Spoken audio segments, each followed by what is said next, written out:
Tony ने खिड़की के पास खड़ी होकर एक और सिगरेट सुलगाई और धीरे धीरे कश अंदर खींचने लगा। तभी उसकी नजर अस्पताल से कुछ दूर सड़क के किनारे लगे एक स्ट्रीट लाइट पर गई। स्ट्रीट लाइट की पीली रोशनी में गिरती हुई बारिश की बूंदें बहुत सुंदर लग रही थी। टोनी एक पल के लिए अपनी चिंताएं भूलकर उन बूंदों की झिलमिल में खो गया। अगले ही पल टोनी को उस स्ट्रीट लाइट की दोधिया पीली सी रोशनी में एक अजीबोगरीब सी औरत दिखाई पड़ी। उस औरत को देखकर टोनी को कुछ सिहरन सी महसूस होने लगी। आधी रात के समय जब मूसलाधार बरसात में परिंदा भी सड़क पर नहीं दिखाई दे रहा था, अचानक ही एक औरत का यूं स्ट्रीट लाइट के नीचे अजीबोगरीब तरीके से नाचना उसे सकते में डाल रहा था। उस महिला ने सफेद रंग की हैट लगा रखी थी जिससे उसका चेहरा दिखाई नहीं पड़ रहा था। हाथों में सफेद रंग के ग्लव्स पहन रखे थे।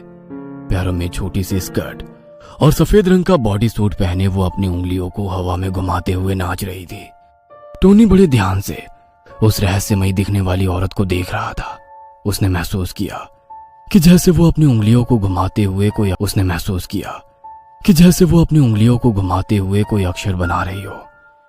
कुछ देर नाचने के बाद उसने टोनी की तरफ उंगली दिखाई और फिर अचानक से गायब हो गई। उस औरत के टोनी की ओर उंगली से इशारा करने के कारण वह बहुत डर गया और उसने झटके से खिड़की बंद कर दी। कुछ देर बाद उसने फिर से धीरे से खिड़की खोलकर झांका तो वही औरत ठीक उसकी खिड़की के सामने नाचती दिखाई दी। टोनी दौड़कर अपने बेड के पास आ गया, अपनी आंखों से देखे हुए सच को झुठलाने की कोशिश करते हुए। कुछ ही देर की जद्दोजहद के बाद उसे गहरी नींद आ गई। टोनी सड़क के किनारे खड़ा हुआ सिगरेट के कश ले रहा था। तभी उसके सामने वही औरत अजीब ढंग से नाचने लगी। टोनी सम्मोहित होकर उसकी ओर बढ़ा जा रहा था। जैसे ही टोनी उस औरत के ठीक सामने पहुंचा, उसने अपना चेहरा ऊपर कर लिया।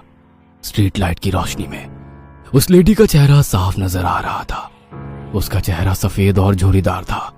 आंखें इतनी अंदर घुसी हुई थी मानो अपनी जगह पर हो ही ना, और आंखों के आसपास गहरे काले निशान बने थे। होठ की जगह ब्लेड से कटी हुई खाल दिखाई दे रही थी जिसके आसपास काला गाढ़ा खून जमा था। उसने अपनी भयानक सटीली आंखों से टोनी को घूरा तो टोनी अपनी जगह पर खड़े खड़े कांप रहा था। अब उसके अंदर एक भी पल वहां रुकने की हिम्मत नहीं बची थी। अपनी पूरी ताकत लगाकर टोनी दौड़ते हुए अपने कमरे लौट आया था। कमरे के अंदर गहरा अंधेरा फैला हुआ था। टोनी के कमरे में पहुंचते ही नीले रंग की मध्यम सी रोशनी कमरे में फैल जाती है और एकाएक टोनी के पापा एंथनी ठीक उसी लेडी की तरह अपनी उंगलियां हिलाते हुए नाचने लगते हैं। अपने पापा को इस तरह अजीबोगरीब डांस करते देखकर टोनी की सांस उखड़ने लगी थी। अपनी पूरी ताकत जमा कर वो जोर से चिल्लाया, पापा!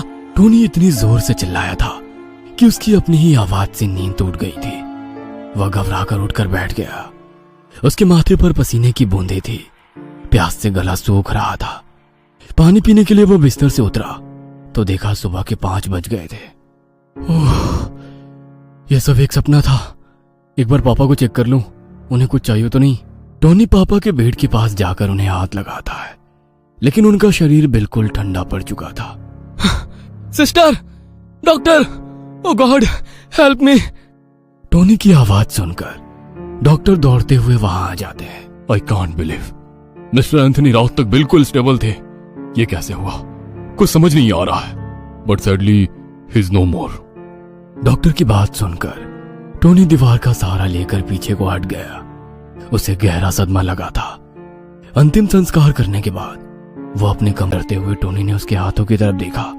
आज भी वो लेडी अपनी उंगलियों से कोई आकृति बना रही थी। M for Michelle. No no, please don't. सब कुछ तो छीन चुकी हो। मिशेल को छोड़ दो, उसके सिवा और है ही कौन मेरा। टोनी अपना मुंह घुटने में छिपाए कुछ देर तक रोता रहा। रोते रोते ही कब उसकी आंख लग गई उसे पता ही नहीं चला। तभी सपने में फिर से उसे वही लेडी दिखाई दी। इस बार वो डांस नहीं कर रही थी। हाथों से इशारा करके उसने टोनी को अपने पास बुलाया। टोनी एक भूत की तरह उसके इशारे पर उसकी ओर बढ़ने लगा। उसके कानों के पास आकर लेडी ने फुसफुसाते हुए इंग्लिश में कुछ कहा जिसका मतलब था, मौत हूं मैं, तुमसे तुम्हारा सब कुछ ले जाऊंगी। मृत्यु ही अंतिम सत्य है, चलो मेरे साथ, चलो। कहते हुए वो लेडी टोनी का हाथ पकड़कर खींचने लगी। टोनी ने अपनी पूरी ताकत लगाकर उसे दूर धकेल दिया और अपना हाथ छुड़ाकर भागने लगा। अचानक ही टोनी की नींद टूट गई। रात के 2 बज रहे थे। टोनी ने घबराहट में अपना फोन उठाया और मिशेल का नंबर डायल कर दिया, लेकिन दूसरी तरफ से कोई जवाब नहीं मिला। माथे पर आते पसीने को पोंछते हुए उसने एक बार फिर से नंबर डायल किया। हे मिशेल, तुम फोन क्यों नहीं पिक कर रही थी? मैं कितना घबरा गया था, तुम्हें पता भी है? मिशेल नहीं रही टोनी, शी इज डेड।